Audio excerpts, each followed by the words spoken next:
ಹೊಡೆದಾಕ್ಬಿಡ್ತೀನಿ. ತಿಕ್ಕ ಮುಚ್ಕೊಂಡು ನಡಿಯಲ್ಲ. ನಮ್ಮನ್ನ ಕಾಸು ಕೊಡಕ್ಕೆ ಹೋಗ್ತಾ ಇಲ್ಲ ತಾನೆ. ನೀನ್ ನಮ್ಮನ್ ತುಲ್ ನಡಿ. ಬೇರೆ ಫೋಟೋ ಶಾಟ ತರ ಕಿತ್ತು ಹೊಡೆದಾದ್ರೆ ಶಾಟ ಕಿತ್ಕೋಬೇಕು. ನೀನ್ ನಮ್ಮನ್ ತುಲ್ ಹೋಗು. ಬರಕೆ ಮುಂದೆ ನೀನ್ ನಮ್ಮನ್ನ ಕಾಸು ಕೊಡಕ್ಕೆ ಹೋಗ್ತಾ ಇಲ್ವಾ? 150 ಕೊಡ್ತೀನಿ. ನಿಮ್ಮ ಅಮ್ಮನ್ ತುಲ್ಲು ಹೋಯ್ತಾ ಇರಲಿ. ಹೋಗೋ ನೀನ್ ಹೋಗೋ ಮುಂದೆ. ನಿಮ್ಮ ಅಮ್ಮನ್ ಸಿಲ್ಕ್ ಬೋರ್ಡ್ ಇಲ್ಲೇ ಐತಾ ಪಕ್ಕದಲ್ಲಿ? ಸಿಲ್ಕ್ ಬೋರ್ಡ್ ಇಲ್ಲ. ನಿಮ್ಮ ಅಮ್ಮನ್ ರಿಲೇಟಿವ್ ಹೋಗಲ್ಲ. ಹೋಗೋ ನೀನು. ಏನ್ ಕಲ್ಸಿದಾಳೆ ಅವಳಮ್ಮ.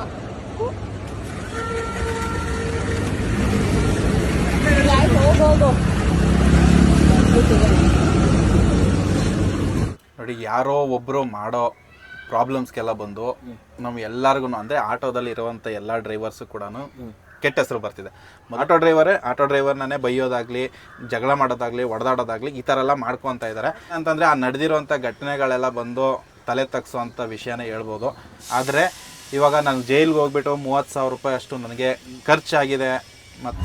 गलती से कैसा होता है? गलती आप चिल्ला क्यों रहे हो? नहीं, गलती कैसे होता है बोलो. आप चिल्ला क्यों रहे हो? हाँ, तेरे बाप देते हैं क्या गैस? यहीं पे था भैया, 1 मिनट दूर ही था आपका ऑटो. आप चिल्लाइए मत और गाली मत दीजिए, ठीक है? ये फालतू चीजें मत बोलिए मुझे. और क्या करती है? मैं पुलिस के पास जाऊंगी. हाँ, आ जाओ, चल पुलिस के पास चल. ಅಲ್ಲಿ ಸಣ ಅವನ ಅಮ್ಮನ ಎರಡು ಗಾಡಿ ಬುಕ್ ಮಾಡ್ತಾರೆ. ಅವರ ಅಮ್ಮನ ಕೇಯ ಬೆಳಕಲ್ಲಿ ಕಣ್ಣ ಮುಂದೆ ಇರುವುದಲ್ಲ ಕಾಣ್ತದೆ, ಆದ್ರೆ ಇದು ಬೆಳಕಲ್ಲ, ದರ್ಶನ. ಹಾಯ್ ಸ್ನೇಹಿತರೆ, ವೆಲ್ಕಮ್ ಟು ನಮ್ಮ ನಿವೇಶ್ ಚಾನಲ್ ಮತ್ತೊಂದು ವಿಡಿಯೋಗೆ. ನಾನು ನಿಮ್ಮ ಪ್ರೀತಿಯ ಶಂಕರ್. ಸೊ ನಮ್ಮ ಜೊತೆಗೆ ಇರೋದು ಆಪರ್ಚುನಿಟಿ ವ್ಲಾಗ್ಸ್ ಬಾಲಕೃಷ್ಣ ಬ್ರೋ. ಎಲ್ಲರಿಗೂ ನಮಸ್ಕಾರ. ನಮ್ಮ ಸ್ನೇಹಿತರು. ಸೊ ಇವತ್ತು ಒಂದು ಟಾಪಿಕ್ ಬಗ್ಗೆ ಮಾತಾಡೋಣ ಅಂತ. गलती से कैसा होता है? गलती आप चिल्ला क्यों रहे हो? नहीं, गलती कैसे होता है बोलो. आप चिल्ला क्यों रहे हो? हाँ, तेरे बाप देते हैं क्या गैस? यहीं पे था भैया, 1 मिनट दूर ही था आपका ऑटो. आप चिल्लाइए मत और गाली मत दीजिए, ठीक है? ये फालतू चीजें मत बोलिए मुझे. और क्या करती है? मैं पुलिस के पास जाऊंगी. हाँ, आ जाओ, चल पुलिस के पास चल. ಅಲ್ಲಿ ಸಣ ಅವನ ಅಮ್ಮನ ಎರಡು ಗಾಡಿ ಬುಕ್ ಮಾಡ್ತಾರೆ. ಅವರ ಅಮ್ಮನ ಕೇಯ ಏನ್ ಶಾಟ ತರ ಅವನ ಅಮ್ಮನ ಗ್ಯಾಸ್ಗಳು ಹಾಕೊಂಡು ಅವರ ಅಮ್ಮನ ರೋಡ್ ಗಳು ಹೋಗ್ಬೇಕಾ? 1 मिनट अवे था भैया, आपका गाड़ी बाहर ही था. क्या हो गया तो कर दिया. आप कैंसिल नहीं करते कभी हम लोग का राइड? आप लोग नहीं करते कभी कैंसिल किया है ना. तो हमारी क्या गलती हो गया? दो तो और क्या हो गया? रुक, आज चल पुलिस स्टेशन को. मैं क्यों जाऊँ? मेरी मर्जी. मेरे को जाना होगा मैं जाऊंगी, मेरे को नहीं जाना होगा नहीं जाऊंगी. मैं अलग पुलिस स्टेशन जाऊंगी. मैं आपके साथ क्यों जाऊँ? आ जाओ. आपका फोन नंबर है, आपका गाड़ी नंबर है, हम कंप्लेंट कर देंगे. ಹೊಡೆದಾಕ್ಬಿಡ್ತೀನಿ. ತಿಕ್ಕ ಮುಚ್ಕೊಂಡು ನಡಿಯಲ್ಲ. ನಮ್ಮನ್ನ ಕಾಸು ಕೊಡಕ್ಕೆ ಹೋಗ್ತಾ ಇಲ್ಲ ತಾನೆ. ನೀನ್ ನಮ್ಮನ್ ತುಲ್ ನಡಿ. ಬೇರೆ ಫೋಟೋ ಶಾಟ ತರ ಕಿತ್ತು ಹೊಡೆದಾದ್ರೆ ಶಾಟ ಕಿತ್ಕೋಬೇಕು. ನೀನ್ ನಮ್ಮನ್ ತುಲ್ ಹೋಗು. ಬರಕೆ ಮುಂದೆ ನೀನ್ ನಮ್ಮನ್ನ ಕಾಸು ಕೊಡಕ್ಕೆ ಹೋಗ್ತಾ ಇಲ್ವಾ? 150 ಕೊಡ್ತೀನಿ. ನಿಮ್ಮ ಅಮ್ಮನ್ ತುಲ್ಲು ಹೋಯ್ತಾ ಇರಲಿ. ಹೋಗೋ ನೀನ್ ಹೋಗೋ. ಮುಂದೆ ನಿಮ್ಮ ಅಮ್ಮನ್ ಸಿಲ್ಕ್ ಬೋರ್ಡ್ ಇಲ್ಲೇ ಐತಾ ಪಕ್ಕದಲ್ಲಿ? ಸಿಲ್ಕ್ ಬೋರ್ಡ್ ಇಲ್ಲ. ನಿಮ್ಮ ಅಮ್ಮನ್ ರಿಲೇಟಿವ್ ಹೋಗಲ್ಲ. ಹೋಗೋ ನೀನು. ಏನ್ ಕಲ್ಸಿದಾಳೆ ಅವಳಮ್ಮ.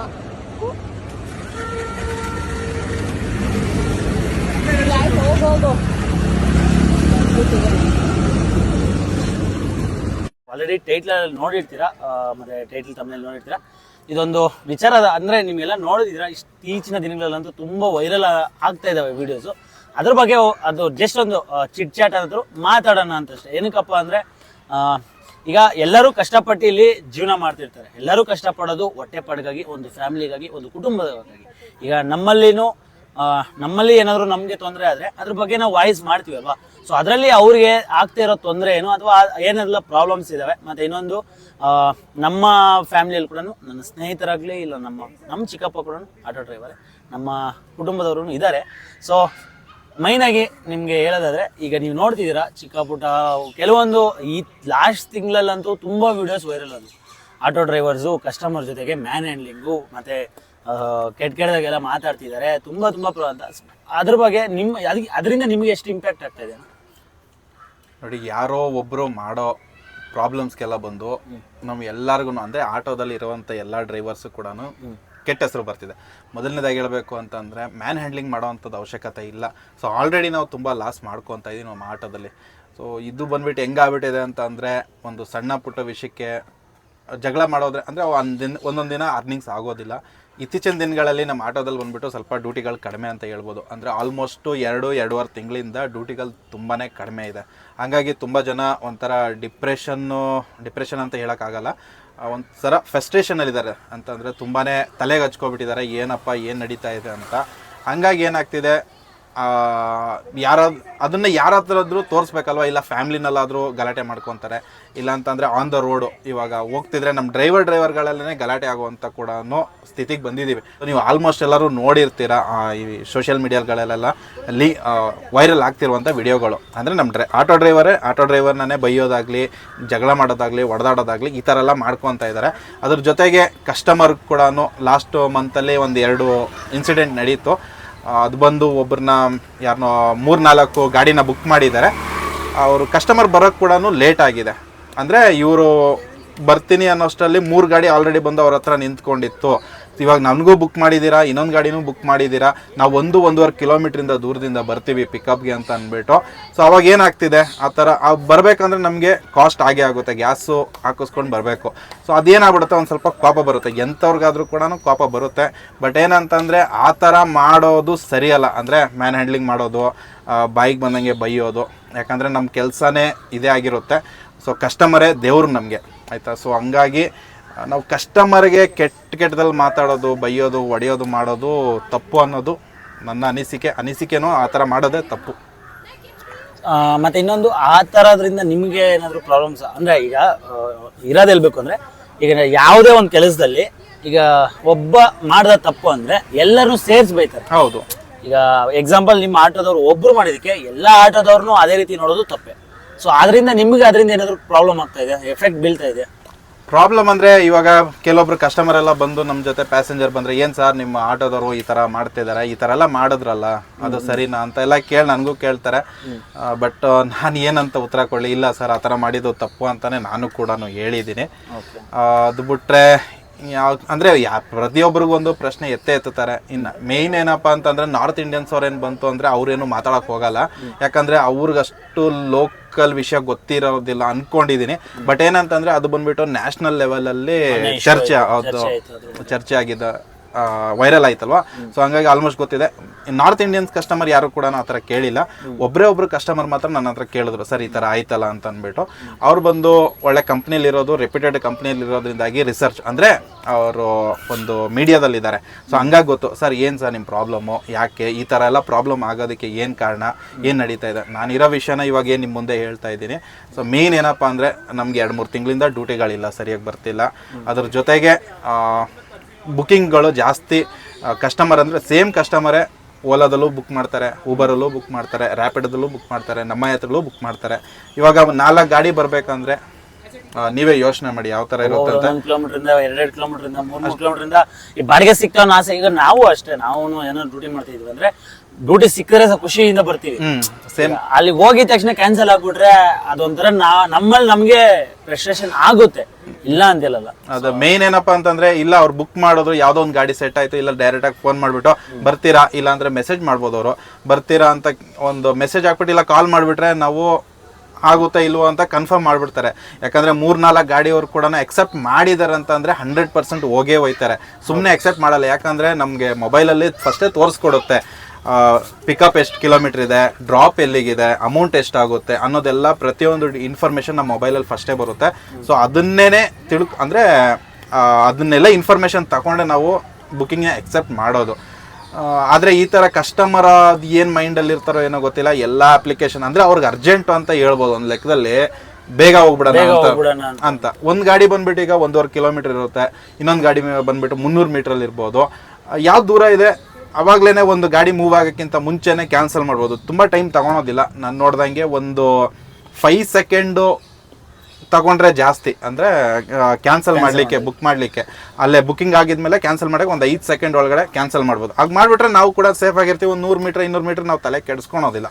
ಸೊ ಕಸ್ಟಮರ್ ಏನು ಮಾಡ್ತಾರೆ, ಅಲ್ಲಿ ಬರೋವರೆಗೂ ವೆಯ್ಟ್ ಮಾಡಿಬಿಟ್ಟು ಲಾಸ್ಟಲ್ಲಿ ಒಂದು ಗಾಡೀಲಿ ಹೋಯ್ತು ಅಂತಂದರೆ ಎಲ್ಲರಿಗೂ ಬೇಜಾರಾಗುತ್ತೆ. ಯಾಕಂತಂದರೆ 1 ಕಿಲೋಮೀಟ್ರಿಗೆ ನಮಗೆ ಮಿನಿಮಮ್ ಅಂತಲೂ 7 ರೂಪಾಯಿಂದ 8 ರೂಪಾಯಿ ಖರ್ಚು ಬರುತ್ತೆ ಗಾಡಿಗೆ. ಗಾಡಿ ನಾವು ಡ್ರೈ ರನ್ ಅಂದರೆ ಕಸ್ಟಮರ್ ಇಲ್ಲ ಅಂದರೂ ಕೂಡ ಟೈರ್ ಉಜ್ಜುತ್ತೆ, ಗಾಡಿದು ಇಂಜಿನ್ ಆಗಲಿ, ಸರ್ವಿಸ್ ಆಗಲಿ, ಪ್ರತಿಯೊಂದು ಗ್ಯಾಸ್ ಆಗಲಿ ಎಲ್ಲ ಸೇರಿದ್ರೆ ಒಂದು 7 ರೂಪಾಯಿ ಅಷ್ಟು ನಮಗೆ ಖರ್ಚು ಬರುತ್ತೆ. ಹಾಗಾಗಿ ಸ್ವಲ್ಪ ಫ್ರಸ್ಟ್ರೇಷನ್ ಆಗ್ತಾರೆ. ಯೋಚನೆ ಮಾಡಿ, ಇವತ್ತೊಂದು ದಿವಸದಲ್ಲಿ ಎಕ್ಸಾಂಪಲ್ ನಂದೇ ಹೇಳ್ಬೇಕಂದ್ರೆ ನಾನು ಕೂಡ ಆಟೋ ಡ್ರೈವರೇ. ನನಗೆ ಒಂದು ದಿನಕ್ಕೆ ಮಿನಿಮಮ್ ಏನಿಲ್ಲ ಅಂತಂದ್ರೂ ಈ ಆನ್ಲೈನ್ ಅಪ್ಲಿಕೇಶನಲ್ಲಿ ನಾನು ಡ್ಯೂಟಿ ಮಾಡಿದ್ರೆ ಮಿನಿಮಮ್ ಅಂತಂದ್ರೂ ನನಗೆ 8 ಕಿಲೋಮೀಟ್ರ್, 5 ಇಂದ 8 ಕಿಲೋಮೀಟ್ರ್ವರೆಗೂ ಡ್ರೈ ರನ್ ಆಗುತ್ತೆ. ಸೊ ನೀವೇ ಯೋಚನೆ ಮಾಡಿ, ಎಷ್ಟು ನಮ್ಗೆ ಖರ್ಚು ಬರುತ್ತೆ ಅಂತ. ಬಟ್ ಏನಂತಂದರೆ ಆ ನಡೆದಿರೋಂಥ ಘಟನೆಗಳೆಲ್ಲ ಬಂದು ತಲೆ ತಗ್ಸೋವಂಥ ವಿಷಯನೇ ಹೇಳ್ಬೋದು. ಬಟ್ ಆ ಥರ ಇನ್ನು ಯಾರಾದರೂ ದಯವಿಟ್ಟು ನಮ್ಮ ಆಟೋದವ್ರು ನೋಡ್ತಿದ್ರೆ, ನಮ್ಮ ಆಟೋ ಡಿಪಾರ್ಟ್ಮೆಂಟಲ್ಲಿದ್ದರೆ ಮಾಡೋಕ್ಕೆ ಹೋಗಬೇಡಿ. ಮತ್ತು ಇನ್ನೂ ಕೆಲವೊಂದು ವಿಷಯನೂ ಹೇಳಬೇಕಂತ ಹೇಳೋಕ್ಕೆ ಇಷ್ಟಪಡ್ತೀನಿ. ಅದೇನಪ್ಪ ಅಂತಂದರೆ, ನಮಗೆ ಯಾವುದು ಜಾತಿ, ಧರ್ಮ ಮತ್ತು ಭಾಷೆ ಅನ್ನೋದು ಇರೋದಿಲ್ಲ. ಯಾಕಂದರೆ ನಾವು ಬಂದು ಒಂದು ಆಟೋ ವೃತ್ತಿನಲ್ಲಿರೋದು, ಡ್ರೈವರ್ ಕೆಲಸ ಮಾಡ್ತಿರೋದು. ನಮಗೆ ಎಲ್ಲರೂ ಯಾರೆಲ್ಲ ನಮ್ಮ ಗಾಡಿನಲ್ಲಿ ಯಾರು ನಮ್ಮ ಗಾಡಿನ ಬುಕ್ ಮಾಡ್ತಾರೆ ಅವ್ರು ನಮಗೆ ದೇವರು, ಅಂದರೆ ಕಸ್ಟಮರೇ ದೇವರಾಗಿರ್ತಾರೆ. ಇದರಲ್ಲಿ ಬಂದುಬಿಟ್ಟು ನಾವು ಈ ಕೆಲಸ ಮಾಡೋರಿಗೆ, ಅಂದರೆ ಯಾವುದೋ ಕೆಲಸ ಮಾಡೋರು ನಾವು ಕರ್ಕೊಂಡು ಹೋಗಲ್ಲ, ಕೂಲಿ ಕೆಲಸ ಮಾಡೋರನ್ನ ಕರ್ಕೊಂಡು ಹೋಗಲ್ಲ, ಬರೀ ನಾವು ಶ್ರೀಮಂತರನ್ನೇ ಕರ್ಕೊಂಡು ಹೋಗ್ತೀವಿ ಅಂತ ಹೇಳೋಕ್ಕಾಗಲ್ಲ. ನಮ್ಮ ಗಾಡಿ ಬಂದುಬಿಟ್ಟು ಪಬ್ಲಿಕ್ ಸರ್ವಿಸ್ ಆಗಿರೋದು. ಎಕ್ಸಾಂಪಲ್ ನೀವೆಲ್ಲ BMTC ಬಸ್ ಕೂಡ ನೋಡ್ಬೋದು. ಆ ಬಸ್ಸಲ್ಲಿ ಯಾರು ಬೇಕಾದರೂ ಹತ್ಬೋದು, ಯಾರು ಬೇಕಾದರೂ ಇಳಿಬೋದು. ಸೊ ಅದೇ ಥರನೇ ನಮ್ಮ ಆಟೋ ಕೂಡ ಆಗಿರುತ್ತೆ. ಒಬ್ಬರಿಗೇ ಸೀಮಿತವಾಗಿ ಇರುವಂಥದ್ದಲ್ಲ. ಅದಕ್ಕೋಸ್ಕರನೇ ಗೌರ್ಮೆಂಟ್ ನಮಗೆ ಪರ್ಮಿಟ್ ಕೊಟ್ಟಿರೋದು. ಡ್ಯೂಟಿ ಮಾಡ್ಕೊಳ್ಳಿ. ಮತ್ತು ಇದಕ್ಕೆ ಮೇಯ್ನ್ ಏನಪ್ಪ ಅಂತಂದರೆ, ಕಸ್ಟಮರು ನಮಗೆ ಎಷ್ಟು ಬುಕ್ಕಿಂಗ್ ಮಾಡ್ತಾರೆ ಅದ್ರ ಮೇಲೆ ಡಿಪೆಂಡ್ ಆಗಿರುತ್ತೆ. ಮೇಯ್ನ್ ಏನು ಅಂದರೆ, ನಿಮ್ಗೆ ಎಲ್ಲರಿಗೂ ಗೊತ್ತಿರೋಂಗೆ ಬೆಂಗಳೂರಲ್ಲಿ ಕಾಸ್ಟ್ ಯಾವ ಥರ ಇದೆ ಅಂತ. ಅಂದರೆ ಲಿವಿಂಗ್ ಕಾಸ್ಟು, ಒಂದು ವಾಸ ಇರಬೇಕು ಅಂತಂದರೆ ಇವತ್ತೊಂದು ದಿವಸದಲ್ಲಿ ಒಂದು ಸಿಟಿ ಏರಿಯಾದಲ್ಲೇ ಇರ್ತೀವಿ ಅಂದರೆ ಮಿನಿಮಮ್ ಅಂದ್ರೂ 8,000 ರೂಪಾಯಿ ಬಾಡಿಗೆಗಾಗುತ್ತೆ. ಅದರಲ್ಲಿ ಕರೆಂಟ್ ಬಿಲ್ಲು, ನೀರು ಬಿಲ್ಲೆಲ್ಲ ಮಾಡಿಬಿಟ್ರೆ ಒಬ್ರದ್ದು ಕಾಸ್ಟ್ ಬಂದುಬಿಟ್ಟು ಬರೀ ವಾಸ ಇರೋಕ್ಕೆ ಮಾತ್ರನೇ ಒಂದು 10,000 to 12,000 ರೂಪಾಯಿವರೆಗೂ ಬರುತ್ತೆ. ನಾನು ಬಂದುಬಿಟ್ಟು ಔಟ್ಸ್ಕರ್ಟಲ್ಲಿದ್ದೀನಿ, ನಂದು ಸ್ವಂತ ಮನೆ ಇದೆ. ನಾನು ಡೈಲಿ ನನಗೆ ಮಿನಿಮಮ್ ಏನಿಲ್ಲ ಅಂದ್ರೂ ಒಂದು ಓಡಾಡೋ ಖರ್ಚೇ ನನಗೆ ಒಂದು 100 ರೂಪಾಯಿ ಖರ್ಚು ಬಂದುಬಿಡುತ್ತೆ. ಸೊ ನಾನು ಔಟ್ಸ್ಕರ್ಟಲ್ಲಿ ಇರೋದ್ರಿಂದಾಗಿ. ಸೊ ನೀವೇ ಯೋಚನೆ ಮಾಡಿ. ಹಂಗಾಗಿ ಇದೆಲ್ಲನೂ ಒಂದು ಒತ್ತಡ, ಮನಸ್ಸಲ್ಲಿ ಪ್ರೆಷರ್ ತುಂಬ ಆಗ್ಬಿಟ್ಟಿದೆ ಇತ್ತೀಚೆಗಂತ. ನಮ್ಮ ಇದು ಬಂದು ಬರೀ ಆಟೋದವ್ರಿಗೆ ಅಂತಲ್ಲ, ಕ್ಯಾಬರ್ಗೂ ಇದೆ. ಲೋನ್ ಕಟ್ಟಬೇಕು. ಇನ್ನು ಇವೇನ್ ನಮ್ಮ ಆಟೋದವ್ರಿಗೂ ಅಷ್ಟೇ ಲೋನಲ್ಲೇ ಆಲ್ಮೋಸ್ಟ್ ಗಾಡಿಗಳು ತೊಗೊಳೋದು, ಎಲ್ಲರೂ ಫುಲ್ ಕ್ಯಾಶ್ ತೊಗೊಳೋ ಅಂಥದ್ದು. ಅಂದರೆ ಅಷ್ಟು ಸೌಕರ್ಯ ಇರೋದಿಲ್ಲ. ಲೋನ್ ಕಟ್ಕೋಬೇಕಾಗುತ್ತೆ, ಮನೆ ಮೇಂಟೈನ್ ಮಾಡಬೇಕಾಗುತ್ತೆ, ಸ್ಕೂಲ್ ಫೀಸ್ ಕಟ್ಕೋಬೇಕಾಗುತ್ತೆ, ಅವ್ರ ಜೀವನಕ್ಕೋಸ್ಕರ ನೋಡಬೇಕಾಗುತ್ತೆ. ಸೊ ಈ ಥರ ತುಂಬಾ ಒಂಥರ ಪ್ರೆಷರ್ ಇದರಲ್ಲಿ ಬದುಕ್ತಾ ಇದ್ದಾರೆ ಅಂತ ಹೇಳ್ಬೋದು ನಮ್ಮ ಡ್ರೈವರ್ ಕಮ್ಯುನಿಟಿಯಲ್ಲಿ, ನಮ್ಮ ಡ್ರೈವರ್ಸ್ಗಳು. ಸೊ ಅದಕ್ಕೋಸ್ಕರ ಏನಾಗುತ್ತೆ, ಒಂದು ಸಣ್ಣ ಪುಟ್ಟ ಅನ್ಸಿದ್ರು ಮೈಂಡಿಗೆ ಬೇಗನೆ ತಗೋಬಿಟ್ಟು ಅದು ಜಗಳ ಮಾಡೋದಂಥದ್ದೆಲ್ಲ ನಡೀತಾ ಇದೆ. ಸೊ ಮೇಯ್ನ್ ಏನಪ್ಪ ಅಂತಂದರೆ ಒಂಥರ ಪ್ರೆಷರು. ಮತ್ತು ನಿಮಗೆಲ್ಲ ಗೊತ್ತಿರೋಂಗೆ ಇಶ್ಯೂಗಳು ಏನೆಲ್ಲ ನಡೀತಾ ಇದೆ ಅಂತ ನಿಮ್ಗೆಲ್ಲರಿಗೂ ಗೊತ್ತಿದೆ ಆನ್ ರೋಡು. ಇನ್ನೇನು ಹೇಳಿ, ಅಷ್ಟೇ ಇರೋದು. ಫ್ರಸ್ಟ್ರೇಷನ್ ಇದರಲ್ಲಿ ಮೇಯ್ನ್ ಫ್ರಸ್ಟ್ರೇಷನ್ ಜಾಸ್ತಿ ಇದೆ. ಹೌದು. ಓಕೆ, ನನ್ನ ಒಂದು ಕೇಳೋದೇನಪ್ಪ ಅಂದ್ರೆ, ಈ ವಿಡಿಯೋ ಮಾಡೋಕ್ಕೆ ಒಂದು ರೀಸನ್ ಏನಪ್ಪ ಅಂದರೆ, ನನ್ನನ್ನು ಕೆಲವ್ರು ಕೇಳ್ತಾ ಇದ್ರು, ಅಂದರೆ ಲೈಕ್ ಒಂದು ಮಾತ್ರ ವಿಡಿಯೋಸ್ ಮಾಡಬೇಡ, ಇನ್ನೊಂದು ಪರ ಕಷ್ಟಗಳನ್ನು ತಿಳ್ಕೋಬೇಕು ಅಂತ. ಸೊ ಅದಕ್ಕೋಸ್ಕರ ಈ ವಿಡಿಯೋ ಮಾಡಿದೆ. ಮತ್ತು ಇನ್ನೊಂದು, ಈ ರೀತಿ ನಿಮಗೆ ಒಂದು ದಿನಕ್ಕೆ ಎಷ್ಟಾಗುತ್ತೆ ಈ ಥರ ಪ್ರಾಬ್ಲಮ್ಸ್? ಒಂದು ದಿನಕ್ಕೆ 1, 2, 3 ಈ ಥರ ಆಗ್ತದಾ, ಇಲ್ಲಾಂದ್ರೆ ಹೆಂಗೆ? ಅಂದರೆ ನಮಗೆ ಕಸ್ಟಮರ್ ಅಕಸ್ಮಾತ್ ಬುಕ್ ಮಾಡಿ ಕ್ಯಾನ್ಸಲ್ ಮಾಡೋದು ಆಗಲಿ, ಈ ಥರ ಎಲ್ಲ ನನಗೆ ನನ್ನ ಬಗ್ಗೆ ಹೇಳ್ತಾ ಇದ್ದೀನಿ. ಸೊ ಆಲ್ಮೋಸ್ಟ್ ನಾನು ಕೂಡ ಎಲ್ಲರೂ ಹೆಂಗೆ ಡ್ಯೂಟಿ ಮಾಡ್ತಿದ್ದಾರೋ ನಾನು ಕೂಡ ಅದೇ ಥರನೇ ಡ್ಯೂಟಿ ಮಾಡ್ತಿರೋದು. ನನಗೆ ಒಂದು ದಿವಸಕ್ಕೆ ಏನಿಲ್ಲ ಅಂದ್ರೂ ಒಂದು 10 ಕಸ್ಟಮರ್ನ ಹತ್ತಿಸ್ಕೊತಿದ್ದೀನಿ ಅಂತ ಅಂದರೆ, ಒಂದು 5 ಕಸ್ಟಮರು ಮಿನಿಮಮ್ ಅಂದರು 5 ಇಂದ 6 ಕಸ್ಟಮರು ಮಲ್ಟಿಪಲ್ ಬುಕ್ಕಿಂಗ್ ಮಾಡಿರ್ತಾರೆ ಗಾಡಿನ. ಮಲ್ಟಿಪಲ್ ಬುಕ್ಕಿಂಗ್ ಅವ್ರು ಮಾಡಿರ್ತಾರೆ. ಮತ್ತು ನಾನು ಯಾವುದೇ ಕಸ್ಟಮರ್ಗೆ ನನ್ನ ಬಗ್ಗೆ ಹೇಳಬೇಕು ಅಂದರೆ, ನಾನು ಕಸ್ಟಮರ್ನ ಕಾಲ್ ಮಾಡೋದಿಲ್ಲ.